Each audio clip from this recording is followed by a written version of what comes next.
মুর্শিদাবাদ প্রসঙ্গে মুখ্যমন্ত্রীর বক্তব্যের তীব্র সমালোচনা করেছেন বিজেপির রাজ্য সভাপতি সাংসদ শ্রমিক ভট্টাচার্য। তিনি বলেছেন, মুখ্যমন্ত্রী মমতা বন্দ্যোপাধ্যায় সংখ্যালঘুদের খেপিয়ে বিজেপির বিরুদ্ধে রাস্তায় নামিয়ে দাঙ্গা করাতে চাইছেন। বেলডাঙ্গায় যে কথা মুখ্যমন্ত্রী বলেছেন, উনি কি একবার ভারত সেবাশ্রমের অফিসে যান, ভারত সেবাশ্রমের কার্যালয়ে গিয়ে কথা বলুন। বেলডাঙ্গার হিন্দুদের যদি কেউ সুরক্ষা দিয়ে থাকে, তার নাম হচ্ছে ভারত সেবাশ্রম সংঘ। কতদিন পর্যন্ত, কত বছর ধরে, কত দশক ধরে বেলডাঙ্গায় দুর্গা প্রতিমা ভিন্ন রাস্তা দিয়ে নিয়ে গিয়ে বিসর্জন করতে হয়।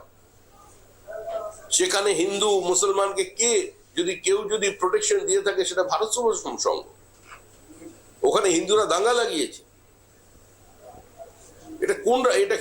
এরা একজন মুখ্যমন্ত্রী সরাসরি বিবৃতি দেখছেন। এসআইআর কি কোনো হিন্দুর জন্য হচ্ছে নাকি কোনো মুসলমানের জন্য হচ্ছে? ভারতবর্ষ ধর্মশালা নয়। এখানে বাংলাদেশ থেকে এসে এখানে কেউ ভোটার লিস্টে তার নাম ঢোকাতে পারে না। আমরা কোনো ইলিগাল ইমিগ্রেন্টকে নাগরিক বানাতে পারি না, তাকে ভোটার লিস্টে নাম তুলে দিতে পারি না। এটা একটা অপরাধ। দেশের নিরাপত্তার সঙ্গে বিশ্বাসঘাতকতা।